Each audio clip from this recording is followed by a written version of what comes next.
Welcome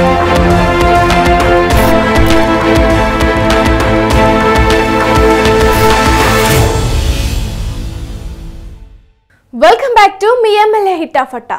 రాష్ట్రంలో YCP గాలి బలంగా వీచిన 2019 ఎన్నికల్లో ఎదురొడ్డి నిలిచారు మంతెన రామరాజు. తెలుగుదేశం జెండాను ఉండి నియోజకవర్గంలో రెపరెపలాడించారు. ఉమ్మడి పశ్చిమ గోదావరి జిల్లాలో ఉన్న కీలక నియోజకవర్గాల్లో ఒకటైన ఉండిలో తన జైత్రయాత్ర కొనసాగించిన MLA Mantena Ramaraju progress report ఇప్పుడు చూద్దాం. పశ్చిమ గోదావరి జిల్లా ఉండి నియోజకవర్గంలో ఉన్నాము. ఈ ఉండి నియోజకవర్గం ఎంతవరకు అభివృద్ధి చెందింది అన్నది ఇప్పుడు ఉన్న స్థానిక ఎమ్మెల్యే ఈ 5 సంవత్సరాల పరిపాలనలో ఏ విధంగా అభివృద్ధి చేశారన్నది ఇక్కడ మండల వారీగా ఇక్కడ ఉన్న ప్రజలను అడిగి తెలుసుకుందాం.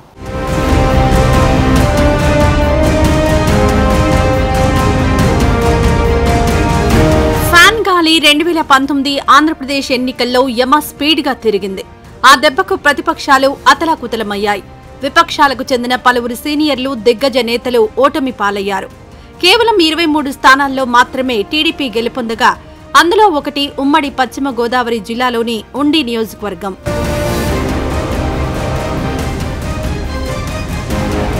రోడ్డు పోసేసరికి మొత్తం రోడ్డు అంతా లేచిపోయింది. ఏం చేద్దంటే మా వ్యవసాయ భూములు మాకు ఈ ట్రాక్టర్లో తోలకం బాగా ఎక్కువ, దానివల్ల మొత్తం రోడ్డు అంతా పెచ్చుల కింద లేచిపోయి స్కూల్కి వెళ్ళి పిల్లలు కూడా చాలా ఇబ్బంది పడుతున్నారు. మరి అది మా రామరావు గారి దృష్టి కూడా తేడం జరిగింది. ఆయన ఏంటంటే ఈ గవర్నమెంట్ గ్రాంటు లేక ఆయన 2-3 సార్లు మాతోటి మీకు ఏ మాత్రం వచ్చినా చేయించి పెడతామని మాట్లాడడం జరిగింది. మరి బాగా ఇబ్బంది. అది మెయిన్ వాటర్ ఒకటి చాలా డ్రింకింగ్ వాటర్ ఒకటి చాలా ఇబ్బంది పడుతున్నాము. తర్వాత డ్రైనేజీ వ్యవస్థ ఒకటి చాలా అస్తవ్యస్తంగా ఉంది.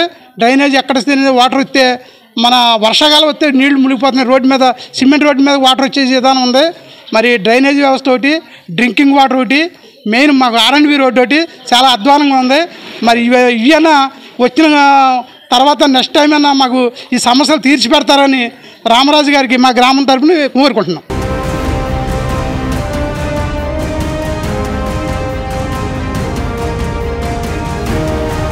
ముక్కోణపు పోటీలో టీడీపీ అభ్యర్థిగా బరిలో దిగిన మంతెన రామరాజు 82,730 ఓట్లు సాధించారు.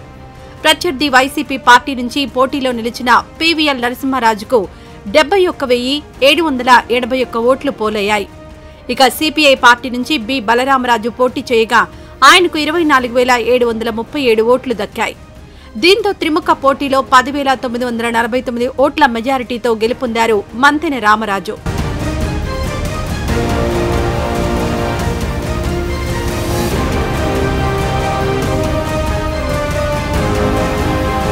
గత 35 సంవత్సరాల నుంచి కూడా ఈ ఉండి నియోజకవర్గంలో ప్రతి ఎలక్షన్లో కూడా టీడీపీ విజయం సాధించింది.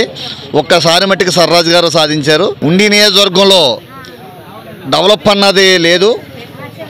దేని ఏంటంటే ఎమ్మెల్యే గారు నడితే మేము ప్రతిపక్షంలో ఉన్నాం, మాకు నిధులు రావడం. ప్రతిపక్షంలో ఉన్నా అధికార పక్షంలో ఉన్నా ఉండి ప్రజలని ఆదుకోవాల్సిన బాధ్యత ప్రజాప్రతినిధిగా ఒక నియోజకవర్గ ఎమ్మెల్యే గారికి ఉంది. ఎమ్మెల్యే గారు చేయవలసినంత స్థాయిలో చేయలేదని మా అభిప్రాయం.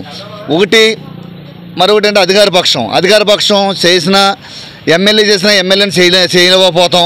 ఏ సంక్షోభమైనా లేదా శంకుస్థాపనైనా ఓపెనింగ్లైనా ఒక ఎమ్మెల్యేకి ప్రోటోకాల్ ఇవ్వకుండా అధికార పార్టీ వాళ్ళు ఓపెనింగ్లు చేస్తాం. ప్రజలకి తీవ్రంగా 5 సంవత్సరాల కాలంలో తీవ్రంగా ఉండి నియోజకవర్గ ప్రజలు తీవ్రంగా నష్టపోయారు. రానున్న ఎలక్షన్లో ఎవరైతే పనిచేస్తారో వాళ్ళకి ఓటు చేసి ఉండి నియోజకవర్గం డెవలప్ చేసి పేద ప్రజలకు ఉపయోగపడాలని విజ్ఞప్తి చేస్తున్నాం.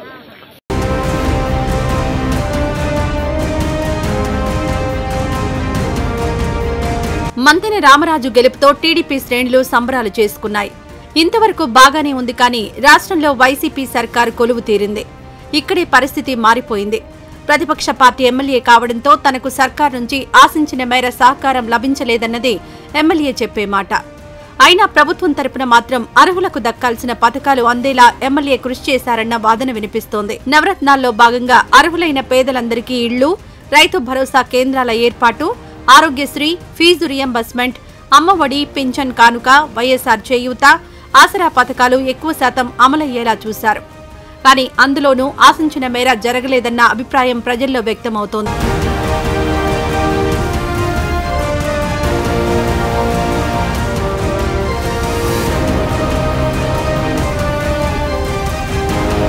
నిధులు సరిగ్గా అందకపోవడంతో మౌలిక సౌకర్యాల కల్పనలో వెనుకబడిపోయారు ఎమ్మెల్యే అన్న మాట వినిపించింది.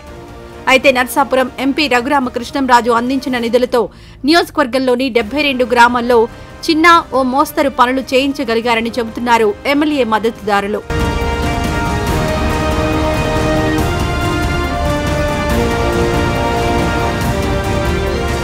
చివరకు నియోజకవర్గంలోని కాళ్లలో వంతెన నిర్మాణానికి కేంద్రం నుంచి నిధులు మంజూరైనా రాష్ట్ర ప్రభుత్వం నిధులు కేటాయించకపోవడంతో వెనక్కి వెళ్లిపోయాయని చెబుతున్నారు ఎమ్మెల్యే. రానున్న ఎన్నికల్లో టీడీపీ, బీజేపీ, జనసేన ప్రభుత్వం వస్తే అభివృద్ధిని పరుగులు పెట్టిస్తానని హామీ ఇస్తున్నారు మంతెన రామరాజు.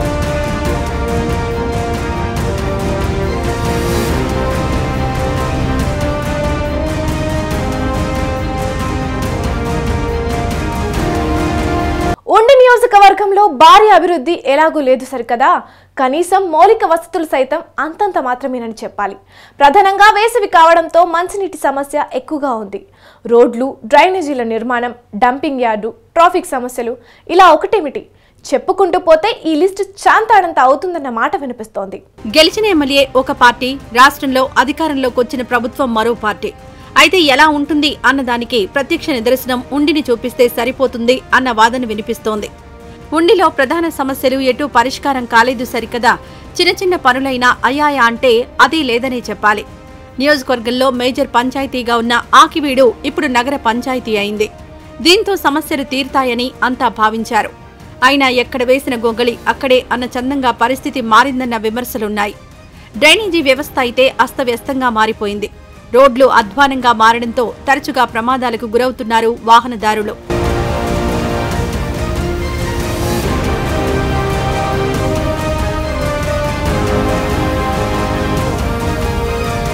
ఈ రోజున ఆకివీడు సిద్ధాపురం వెళ్ళే రహదారిలో ఆకివీడు పంచాయతీ వారు ఆకివీడు టౌన్లో ఉన్న చెత్త అంతా పట్టుకొచ్చి రోడ్డు మీద వేయటం, దాని మూలంగా కింద గ్రామాలు సుమారు 10 గ్రామాల పైన ఈ రోడ్డు మీద ఆధారపడి ఉన్నాం. ఈ రోడ్డు మీద దారుణంగా చెత్తేసి దాన్ని తొలగించమని మేము కోరటం, కలెక్టర్ గారి దృష్టిలో పెడతాం, కలెక్టర్ గారు చెత్త ఇద్దు అని చెప్పి స్పందన ఫిర్యాదు ఆధారంగా ఆయన చెప్పడం కూడా జరిగింది. అయినా సరే పంచాయతీ వాళ్ళు నిర్లక్ష్యంగా చెత్త వేసేసి రోడ్డు పైన సగం పూడ్చేసి పరిస్థితి వచ్చింది. దీనివల్ల మేము ఎంత ఇబ్బంది పడుతున్నాం అంటే కింద గ్రామాలు మేము వెళ్ళటానికి లేదు. రాత్రులు వచ్చి దోళ్ళన్నీ దాని మీద చెత్తలో ఉంటాం, దాన్ని చూసి యాక్సిడెంట్ అవటం, చెత్త కాల్ చేసి ఆ పొగ మీద ఏమో దోవలో జారిపడిపోవటం ఇవన్నీ జరుగుతున్నాయి. ప్రధాన సమస్యలు పరిష్కారం కాకపోవడంతో సరేలే ఏం చేస్తామని సరిపెట్టుకున్నారు ఇక్కడి ప్రజలు. పోనీ మౌలిక సౌకర్యాలైనా కల్పించారా అంటే అవి కూడా అంతంత మాత్రమేనని ప్రజలు అభిప్రాయం వ్యక్తం చేస్తున్నారు. నియోజకవర్గంలో మేజర్ పంచాయతీ అయిన ఆకివీడు ఇప్పుడు నగర పంచాయతీ అయింది. సమస్యలు పరిష్కారం అవుతాయని నగరవాసులు అనుకున్నారు. కానీ అటువంటిదేమీ జరగలేదు. దీనికి తోడు డ్రైనేజీ వ్యవస్థ అస్తవ్యస్తంగా ఉండడంతో దోమల సమస్య విపరీతంగా ఉంది. రోడ్లు అధ్వానంగా ఉన్నాయి. ఫలితంగా వాహనదారులు తరచూ ప్రమాదాలకు గురవుతున్నారు. ఇక పంచాయతీలను నిధుల లేమి వెంటాడుతూ ఉండడంతో చివరకు వీధి దీపాలు కూడా వేయించలేని దుస్థితి దాపురించింది.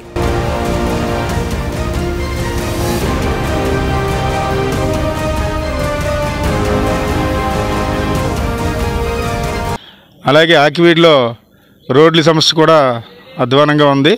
కాబట్టి ఆ రోడ్ల సమస్య కూడా అంటే చేస్తున్నారు, కానీ అవి పర్మనెంట్గా వెంటనే చేయట్లేదు.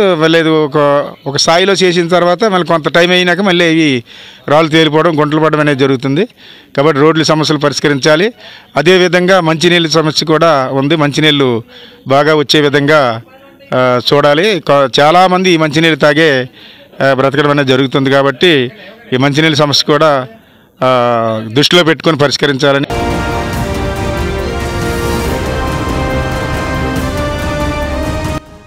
సరైన డంపింగ్ యార్డ్ లేకపోవడంతో చెత్తను ఎక్కడికక్కడ పారవేస్తున్నారు ప్రజలు. దీంతో శివారు ప్రాంతాల్లో వాసన భరించలేకుండా ఉంది. ఇక నియోజకవర్గం ఆక్వా రంగానికి నిలయంగా ఉండడంతో మంచినీటికి పెద్ద ఎత్తున కటకట నెలకొంది.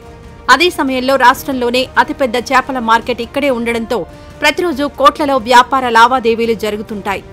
అయినా మార్కెట్లో కనీస వస్తువులు కల్పించలేదని ఇక్కడి వ్యాపారస్తులు విచారం వ్యక్తం చేస్తున్నారు.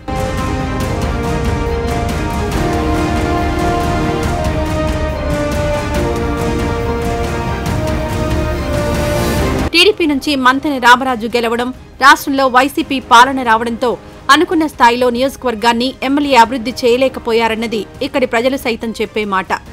అటు ఎమ్మెల్యే సైతం ఇదే చెబుతున్నారు. కనీసం 2024 ఎన్నికల్లోనైనా తాను గెలిచి టీడీపీ, బీజేపీ, జనసేన ఉమ్మడి సర్కారొస్తే అభివృద్ధిని పరుగులు పెట్టిస్తానని భరోసా ఇస్తున్నారు. దీంతో నియోజకవర్గ ప్రజలు ఎమ్మెల్యే రామరాజుకు 100కు 50 మార్కులు వేశారు.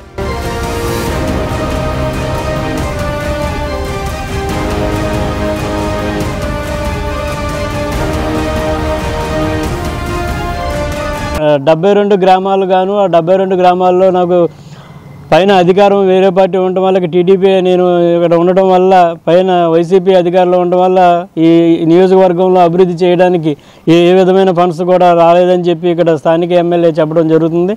అలాగే ఇక్కడ 72 గ్రామాలకి 73 లక్షలు గ్రాంట్ చేయడం అన్నది జరిగిందని చెప్పి మన స్థానిక ఎమ్మెల్యే గారు కూడా చెప్పడం జరిగింది. అలాగే ఈ ఉండి నియోజకవర్గం కూడా ఏమీ నేను డెవలప్ చేయలేకపోయాను. ఇందులో నేను ప్రజలందరూ నన్ను ఎన్నుకున్నా సరే నేను వాళ్ళకి ఏ విధమైన డెవలప్ చేయలేనని స్వయాన స్థానిక ఎమ్మెల్యే మంత్రి రామరాజు చెప్పడమే జరిగింది. ఇది ఇక్కడ ఉదయస్నవతి. అలాగే ఆకోకు సంబంధించి చాలామంది ఇబ్బందులు పడుతున్నారు. అలాగే ఇక్కడ పంట పొలాలకు నీరు కూడా కొన్ని ఏరియాలో అందక ఆ ఉప్పు నీరు కూడా రావడం అన్నది జరుగుతుంది. అలాగే ఇక్కడ మొత్తం కొన్ని నియోజకవర్గాల్లో లెక్కేసుకుంటే కొన్ని వంతెనలు కావచ్చు, డ్రైనేజ్ వ్యవస్థ కావచ్చు, మొత్తం అన్ని కూడా ఎలా పడితే అలాగే ఉందని ఇక్కడ ప్రజానీకం చెబుతూనే ఉన్నారు. ఇది ఇక్కడ తెలుసుకున్న విషయం అవుతుంది. కానీ ఇక స్థానిక ఎమ్మెల్యే హిట్టా ఫట్టా అన్నది ఇక్కడ జనాలను అడిగి తెలుసుకున్న విధానానికి అయితే డంపింగ్ యార్డులు సమస్య మెయిన్గా ఉన్నాయి. అవి కూడా ఎవరు ఏ అధికారులు వచ్చినా సరే ఇప్పటి వరకు కూడా ఏ రాజకీయ నాయకులు వచ్చినా సరే ఆ సమస్యలను తీర్చింది ఏది కనపడతలేదని చెప్పి